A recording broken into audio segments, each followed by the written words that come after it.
பார்த்தோம் வைப் ஆயிடுச்சு. Okay, so நம்ம எல்லாருமே வந்து இந்த நபருக்காக தான் காத்திருக்கோம். இந்த படத்தினுடைய நாயகன் மட்டும் கிடையாது, இந்த விழாவினுடைய நாயகன். 25 படங்கள் வெற்றி கொண்டாட்டமாக மாறி இருக்கு அப்படின்னா அது இந்த நபருக்காக தான். அவ்வளோ அன்பு கூடி இருக்கு அப்படின்னு சொல்லலாம். Please game it me. பின்னாடி கூட பிரிக்கலாம். பின்னாடி வரடா.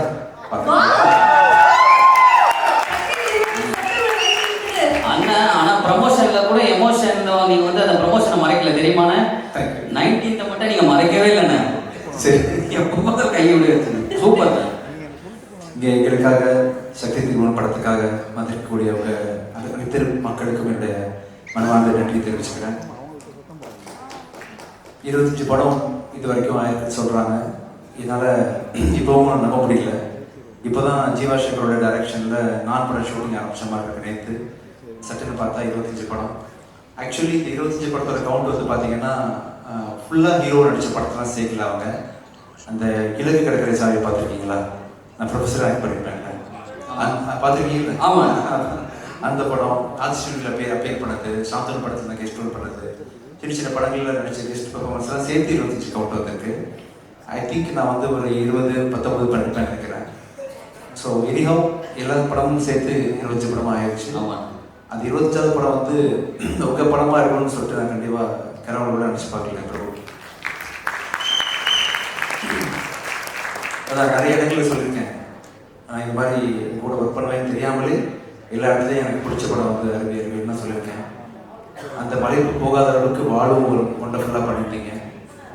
ஒரு நாள் நான் வீட்டில் இருக்கும்போது ஒரு மெசேஜ் வந்துச்சு. ஆக்சுவலாக நரபிரபு கிட்டேருந்து உங்களை பார்க்கணும் சார், ஒரு படம் பண்ணணும்னு சொல்லிட்டு.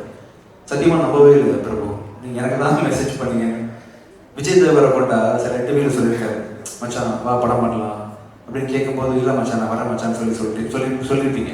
நீங்கள் தான் வந்து பிஸியாக இருக்கேன், இல்லை அந்த கதை மேட்ச் ஆகுன்ற மாதிரி உங்கள் பதிலெலாம் சொல்லியிருக்கீங்க. ஒருவேளை விஜய் தேவரை கொண்டு அவருக்கு போடுற மெசேஜ் எனக்கு தெரியாமல் போட்டிக்கலாம்னு நினச்சி பார்த்தேன். அப்புறம் நீங்கள் நேரில் வந்து பார்க்கும்போது கூட நீங்கள் கதை சொன்ன விதம், பர்சனாலிட்டி எல்லாத்தையுமே வந்து ரொம்ப மனசு தான் பார்த்துட்டு இருந்தேன். நீங்கள் வரதுக்கு முன்னாடியே வந்து இந்த படத்தை பண்ணிடணுன்ற முடிவோட தான் மீட் பண்ணேன். ஃபர்ஸ்ட் ஆஃப் சொல்லும்போது வேற லெவல் பட்ஜெட். இந்த படத்தெல்லாம் வந்து நான் வழக்கமாக மீடியம் பட்ஜெட்டாகவே பண்ணி பழக்கப்பட்டேன்னா வந்து இந்த படத்தை பண்ண முடியுமான்னு என்னால் வந்து நோன்னு சொல்ல முடியாது. வந்து கேட்குறது அனுபவமாச்சு. சரின்னு ஒத்துக்கிட்டேன். கதை வேற பயங்கரமாக இருந்துச்சு, ஒரு வழியில் பண்ணியாமான்னு சொல்லிட்டு செகண்ட் ஹாஃப் கேட்டு முடித்தேன். கதை புரியல. ஏன்னா ஃபுல்லாக அரசியல் பொறுத்த வரைக்கும் பெரிய அறிவுலாம் எனக்கு கிடையாது. சரி ஏதோ வரப்பிரபு தானே சொல்கிறாரு, கண்டிப்பாக அறிவியல் நிறைய அரசியல் பேசியிருப்பாரு, மக்கள் சார்ந்த அரசியல் நிறைய இருக்கும் அவர்கிட்ட அப்படின்னு சொல்லிட்டு நானும் பண்ணிடலாம். பொருள் செலவு ரொம்ப அதிகம். நாம வரும்போதே முடிவு பண்ணிட்டேன். ஆனால் பயங்கர செலவு போட்டிருக்கு, பட் என்ன பண்ணுறது, அருள்பிரபு கேட்டார் பண்ணிடலாம்னு சொல்லிட்டு கதையை வேற லெவலில் இருந்துச்சு. செகண்ட் ஹாஃப் கேட்கும்போது எனக்கு ஒன்றுமே அரசியல் தெரிக்குது, வசனங்கள்லாம் வந்து புரியல, இது என்ன சொல்ல வரான்னு தெரியல. சரி படம் போட்டு கடைசியில் நிறைய என்னோட ஃப்ரெண்ட்ஸ் பார்த்தாங்க, எதுவும் குறியீடு இதாக வச்சிருக்காரா படத்துக்குள்ள அப்படின்னு சொல்லி பயந்து கேட்டேன். குறியீடுகள் இல்லை சார், டைரக்டாக சொல்லியிருக்காரு. நேராக தெரியுது உங்கள் நிலைமை என்ன ஆகும் தெரியுது அந்த படத்துக்கு அப்புறம்னு சொல்லிட்டு என் ஃப்ரெண்ட்ஸ்லாம் சொன்னாங்க. என்ன ஆனாலும் இது ஆர்ட் ஃபார்ம்குள்ள இருக்கு பிரபு, ஆர்ட்டாக தான் நீங்கள் பண்ணியிருக்கீங்க. என்ன நீங்கள் எப்படி சொல்லியிருந்தாலும், எந்த கட்சியை பற்றி நீங்கள் என்ன பேசியிருந்தாலுமே இதை வந்து எல்லாருமே கண்டிப்பாக படமாக மட்டும்தான் பார்ப்பாங்க. நானும் அப்படி தான் பார்த்தேன். So one of the very important film in my career. Thank you so much. And ஒரு படம் உருவாகுதுன்னா வந்து அதுக்கு டைரக்டர் எவ்வளோ முழு முதல் காரணம் எனக்கு நல்லாவே தெரியும். ஒரு கதையை எனக்காக எழுதி சுமந்து ஒரு 5 வருஷம் ப்ராசஸ் பண்ணி வாழ்க்கை அப்புறம் 4th இயர் இந்த ஆக்சுவலாக 4-5 வருஷம் எனக்காக இந்த கதையை கொண்டு வந்து என்னை ப்ரெசென்ட் பண்ணதுக்கு ரொம்ப ரொம்ப நன்றி. பெருமை மிகு படமாக இந்த படம் வந்து இந்த கம்பெனிக்கு அமைச்சிருக்கு. Thank you so much. இந்த படம் வெற்றியை தொடர்ந்து நான் இன்னும் நிறைய பேருக்கு வந்து நிறைய ஆப்பர்ச்சுனிட்டி கொடுக்க முடியும். இந்த வெற்றியை நான் கொடுக்குறது. Thank you so much. அப்புறம் ஒவ்வொரு படமும் உருவாகிறதுக்கு காரணம் வந்து கண்டிப்பாக ஒரு கண் நீங்கள் தான், இன்னொரு கண் வந்து கேமராமேனோட கண். ஷெல்லியோட உழைப்பு வந்து மிகப்பெரிய உழைப்பு. ஒரு ஹஸ்பண்ட் ஒய்ஃபு கூட இந்த அளவுக்கு காம்பினேஷன் இருப்பான்னு தெரியல. அவங்க சார் சொன்ன மாதிரி புதுசு பேசிப்பாங்க, என்ன பேசிக்கிறாங்கன்னு தெரியாது.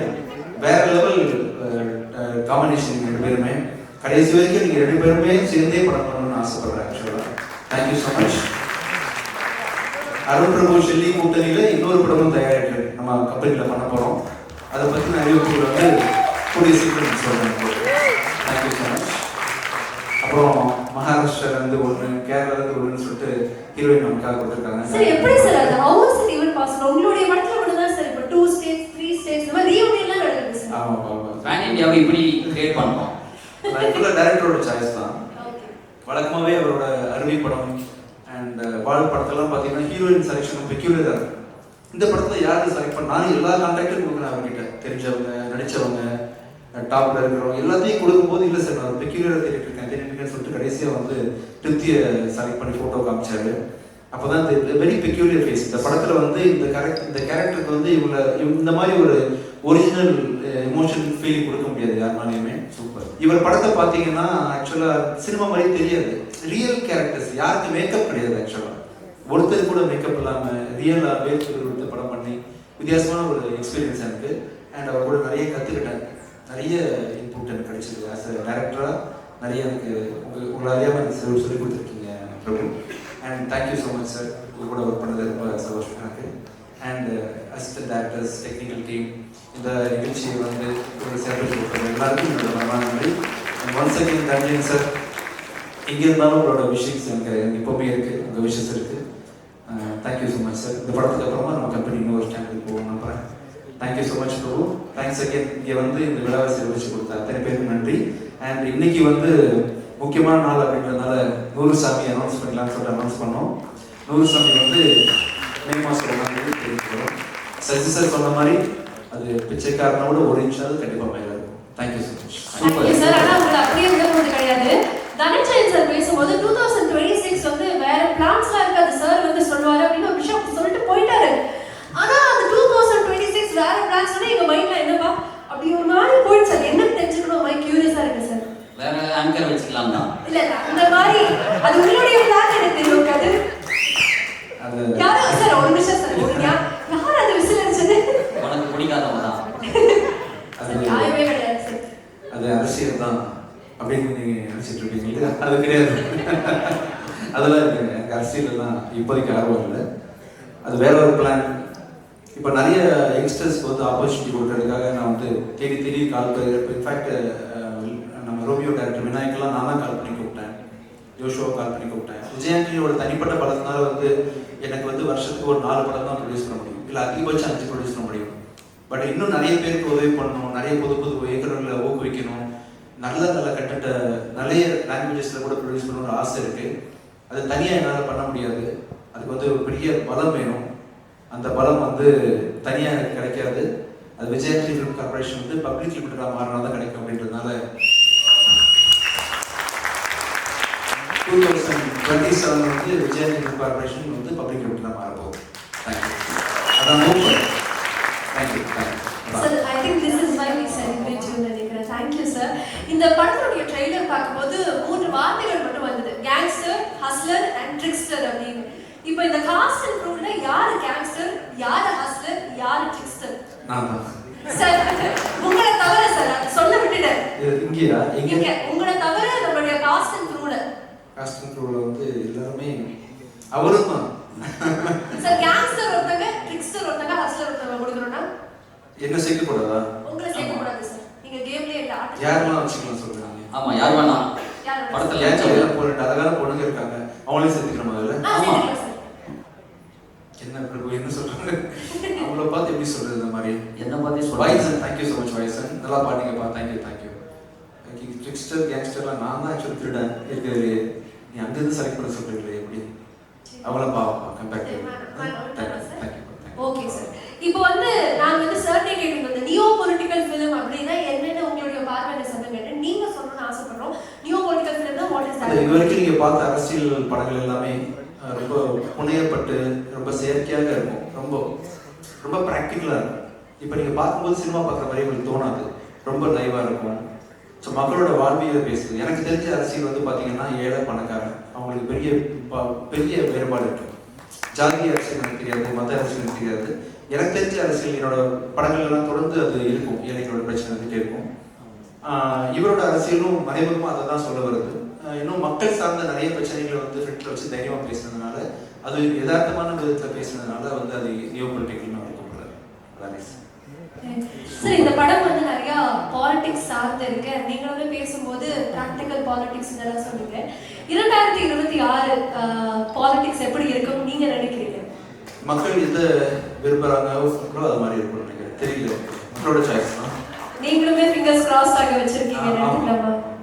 Super sir. நீங்க பேசும்போதே வந்து உங்களுடைய முதல் படம் நான் பத்தி சொன்னீங்க. எனக்கு அது பேசும்போது நிச்சயமாக இந்த கேள்வி கேட்கணும்னு ஆசையாக இருந்தது. உங்களுடைய நடிகராக முதல் படம் அப்படின்னா நான், அது வந்து மியூசிக் டைரக்டராக 25th ஃபிலிம். இப்போ இந்த நடிகராக 25th ஃபிலிம் இதை நீங்க இசை அமைச்சிருக்கீங்க. இது எப்படி இருக்கு? ரொம்ப எனக்கே நம்ப முடியலங்க. ஆக்சுவலாக எனக்கு உண்மையிலே மியூசிக் கூட தெரியாதுங்க.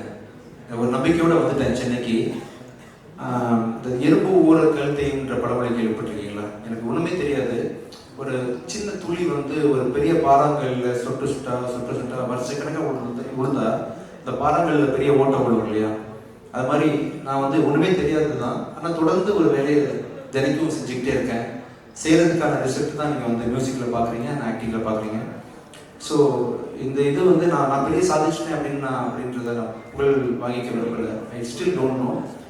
இதை பார்க்குறவங்க எல்லாருமே ஆவரேஜாக இருக்கக்கூடிய ஒன்றும் தெரியாத விஜயாண்டி இவ்வளோ பண்ண முடியாது, இவ்வளோ மியூசிக் நாலேஜோட நான் எவ்வளோ பண்ண முடியும், இவ்வளோ நடிப்பு திறமையோட இன்னும் எவ்வளோ பண்ண முடியும்னு சொல்லிட்டு பல பேர் ஊக்குவிக்கும் இந்த விஷயம் அப்படின்றதுக்காக சொல்கிறேன். அண்ட் இந்த 25 இயர்ஸ் ஜேர்னின்றது பார்த்தீங்கன்னா தொடர்ந்து நான் செய்கிற அந்த முயற்சி தெரிஞ்சுக்கணும் அப்படின்ற ஒரு மெனக்கெடுதல் தான் அப்படின்னு நினைக்கிறேன். நிச்சயமாக sir. many more years to come. Sir அதே மாதிரி உங்களுக்கு பல பரிமாணங்கள் இருக்கு. இப்போ வந்து ஒரு டிரெக்டர் விஜய் ஆண்டனி சார் ஒரு கேள்வி கேட்கணும்னு ஆசைப்படுறேன். டிரெக்டர் விஜய் ஆண்டனி அவர்களுக்கு நடிகர் விஜய் ஆண்டனி அவர்கள்ட்ட எந்த விஷயம் ரொம்ப பிடிக்கும்? நடிகர் விஜய் என்ன பிடிக்காது சார். பிடிச்ச ஏதாவது ஒரு விஷயம் இருக்கும்ல? டைரக்டரா நான் வந்து என்ன பெருசாக காஸ்ட் பண்ண மாட்டேன். பட் அன்ஃபார்ச்சுனேட்லி பிச்சைக்காரன்ற பிராண்டுக்கு நான் நடிச்சதான் பிச்சைக்காரன் ஆகுதுன்றதுனால பிச்சைக்காரன் 2 வச்சு டைரக்ட் பண்ணிட்டேன். பிச்சைக்காரன் இல்லாமல் இன்னொரு கதை பண்ணுறதா தான் I be definitely choosing somebody else. அதான் டைரக்டர் விஜய் ஆண்டனிக்கு வந்து விஜய் ஆண்டனி பற்றின ஒப்பீனியன். சரி அப்ப ஹீரோ விஜய் ஆண்டனி அவர்களுக்கு டைரக்டர் விஜய் ஆண்டனி அவர்கள்ட்ட பிடிச்ச ஒரு விஷயம் இப்படி கேட்கலாமா? Outstanding director. சரி சார். அப்புறம் இப்படி கேட்கிறேன் சார். ப்ரொடியூசர் விஜய் ஆண்டனி அவர்களுக்கு டைரக்டர் விஜய் ஆண்டனி அவர்கள்ட்ட என்ன பிடிக்கும்? பொறுப்பு செலவு பார்க்க மாட்டான், அதான் பிரச்சனை. என்ன பண்ணணும் தெரியாமல் செலவு பண்ணுவான், கேர் பண்ணிக்க மாட்டான் பட்ஜெட் பற்றி. கண்டென்ட் தான் முக்கியம் நினைப்பான். அதான் ப்ரொடியூசர் விஜய் ஆண்டனி. ஆமாம், கொஞ்சம் கவலை. சரி சார். நீங்க வந்து இப்போ ரொம்ப நேர்மையாக பதில் சொல்றீங்க. அதே மாதிரி உங்களுடைய மனசாட்சி இங்க வந்தா எப்படி இருக்கும் அப்படிங்கறத பார்க்கணும்னு ஆசைப்படுறோம். ஸோ நான் வந்து சில கேள்விகள் கேட்க போறேன். உங்களுடைய மனசாட்சியாக வந்து நம்மளுடைய கதிர் அவர்கள் இருக்க போறாங்க. ஸோ நீங்களும் ஒரு பதில் சொல்றீங்க. உங்களுடைய மனசாட்சி என்ன பதில் சொல்லுது அப்படிங்கறத வந்து நாங்க பார்க்கலாம். ஏற்கனவே ஒரு 30 கேள்வி கேட்டீங்க. சரி, நான் மனசாட்சி க்ளோஸ். அப்ப இவ்வளவு நேரம் நான் தெரிய மாட்டேனா? கேட்டுடா. மனசாட்சி ரெடியா இருக்க? கண்டிப்பா. ஆனா உங்க மனசாட்சி ஒரு 2 நிமிஷம் இருந்துக்கிறேன். சரி சரி. இப்போ வந்து ஒரு இசையமைப்பாளராக விஜய் ஆண்டனி அவர்களுடைய மியூசிக் வந்து 90s கிட்ஸ்க்கும் பிடிக்குது, ஜென் சிஸ்க்கும் பிடிக்குது இல்லையா? ஆனா இப்ப இருக்கக்கூடிய gen Z music directors 90s கிட்ஸ்க்கு பெருசா பிடிக்கிறது இல்லை. என்ன காரணம்? உங்களுடைய மியூசிக் பண்ணி எப்படி எல்லா ஆடியன்ஸையும் கவர் பண்ணுது? 90s கிட்ட நீ அதை சொல்லிடு, ஏன் பிடிக்கலன்னு. என்னுடைய மனசாட்சியா இல்ல, அவருடைய மனசாட்சியா? 90s கிட்ஸ்க்கு பிடிக்கலையா? உங்களுடைய மியூசிக் எல்லாருக்கும் பிடிக்குது சார். ஓகே. ஆனா 90s கிட்ஸ் அட்ராக்ட் பண்ற மாதிரி இப்ப இருக்கக்கூடிய மியூசிக் பெருசா இல்ல அப்படின்னு சொல்லி சொல்றாங்க. இல்லை, பிடிக்கத்தான் செய்யுது. நிறைய பேர் என்கரேஜ் பண்ணி கேட்குறோம். நம்ம அனிருத் மியூசிக் கேட்குறோம், ஹிமான் மியூசிக் கேட்குறோம், சாய் வெங்கட் கேட்குறோம். நல்லா தான் இருக்குது, எல்லாமே நல்லா இருக்கு. ஓகே. மனசாட்சி நீங்க அதான் நல்லா இருக்கு. அவரே சொல்ற அப்புறம் மனசாட்சி மட்டும் வேற சொல்ல போகுது. நல்லா இருக்கு. என்ன போட்டு விடலாம் பாக்குறியா? சரி, ஓகே சார். நீங்க வந்து நிறைய புது முகங்களை இன்ட்ரோடியூஸ் பண்ணிட்டு இருக்கீங்க இல்லையா? அந்த மாதிரி அடுத்தடுத்து என்னென்ன விஷயங்கள் காத்துட்டு இருக்கு சார்? புது டைரக்டர்ஸ், புது கண்டென்ட்ஸ் தான். நிறைய பேர் வந்து முடிஞ்ச வரைக்கும் அந்த விஜய் கார்பரேஷன் ப்ரொடியூஸ் பண்ணுற படங்களில் 90% வந்து நியூ டைரக்டர்ஸ் எடுத்து ட்ரை பண்ணுறேன். அதான் மனசு. சார் இப்போ பொதுவாகவே சினிமான்னு எடுத்துக்கிட்டோம்னா சில டெர்மினாலஜிஸ்லாம் பயங்கர ட்ரெண்டாக இருக்கு. இப்போ ஃபார்ஸே வந்து ஒரு pan Indian film, universal film, இல்லை ஒரு யூனிவர்ஸ் கிரியேட் பண்ணுறது, மல்டிவர்ஸ் கிரியேட் பண்ணுறது, அந்த மாதிரி. ஸோ விஜய் ஆண்டனி அவர்களுடைய யூனிவர்ஸில் நீங்கள் ஒரு 4 நடிகர்களை வந்து உள்ள சேர்த்து நடிக்கணும் அப்படின்னா அந்த 4 நடிகர்கள் யாராக இருப்பாங்க? கதிர் கண்டிப்பாக. கல்யாணி ஆக்ட்ரஸ் தானே, அதனால உங்களையும் சேர்த்துக்கிறேன். Okay sir. ரெண்டு. இது இல்லாம யார் வேற யார் இருக்கா? இன்னும் ரெண்டு பேர் சொன்னேன் சார். ரெண்டு பொண்ணு திருப்தி அண்ட் ரியா வச்சுக்கலாம். இது எல்லாமே இப்படி ஆங்கரே ட்ரிக் பண்ற மாதிரி பதில் சொன்னா நாங்க எப்படி ரொம்ப இப்போ இதுக்கு மனசாட்சி என்ன பதில் சொல்றதுன்னு யோசி. ஓகே மனசாட்சி சார். நியாயமா பேசுறாரு, அப்புறம் வந்து கதிரன்னு சொல்லிட்டாரு, அப்புறம் அதுக்கு மனசாட்சி பேச வாய்ப்பே இல்லை. இவங்க ரெண்டு பேரும் ஒரு பிளானிங்கோட இருக்காங்கன்னு நினைக்கிறேன். But anyways Vijay Antony sir ஒரு பெரிய பெரிய பெரிய நன்றி. எனக்கு வந்து ரொம்ப நிறைவான ஒரு தருணமாக இது ஃபீல் ஆகுது. Before I say a big thank you to you, உங்களை பத்தி ஒரு சில மீம்ஸ் மட்டும் காத்துருக்கு, அது மட்டும் பார்த்துக்கலாமா? கண்டிப்பா, sure. Yes. Fahadh Faasil sir பார்த்த மாதிரி. ஓகே, ஒன்றும் பிரச்சனை இல்லை. அடுத்த ஒரு இமேஜ் காத்துட்டு இருக்கு. விஜய் ஆண்டனி டிரெக்டரும் நானே, ப்ரொடியூசரும் நானே, மியூசிக் டிரெக்டரும் நானே, ஆக்டரும் நானே. அதுதான் அதே அந்த மாதிரி. இந்த மீமை பண்ணது யாரு? சரி பண்ண தெரியுது. சரி இல்ல இல்ல சார், இவ்வளவு பரிமாணங்கள் உங்களுக்கு இருக்கு, எப்படி உங்களுக்கு டைம் இருக்கு, எப்படி பேலன்ஸ் பண்றீங்க sir? how is it possible? Time இருக்கு, பார்ட் டைம் ஒர்க் பண்றேன். ரைட், அருண் பிரபு பாத்தீங்கன்னா ரைட்டர், ஆக்டர். அருண் பிரபு பத்தி தெரியுமா உங்களுக்கு? Is actor basically. அது ஸ்டேஜ் ஏறும்போது தெரிஞ்சு சார். அதனால டிவி சீரியல் எல்லாம் பண்ணிருக்காரு. Actor come writer cum director. இது என்ன இருக்குன்னு தெரியல உங்களுக்கு. Actually lyric writer. எப்படி சார் இப்படி அமைதியாக டீமே வந்து ஒரு மல்டி டாஸ்கிங் டீம் நினைக்கிறேன். இந்த மீமுக்கு வந்து ஆன்சர் வந்து அங்க பக்கத்துல இருக்க போட்டோலயே இருக்கு சார். எல்லாமே கலெக்ஷன் சார். ஓகே, அப்படியே இறுதியாக ஒரு ஃபைனல் மீம் நமக்காக. இந்த படத்துல அரசியல் பேச ஆரம்பிச்சிட்டாரு விஜய் ஆண்டனி அவர்கள். அரசியல் பயணத்திற்கு வாழ்த்துக்கள் சார் அப்படின்னு சொன்னோடனே விஜய் ஆண்டனி சாரோட ரியாக்ஷன் அதேதான்.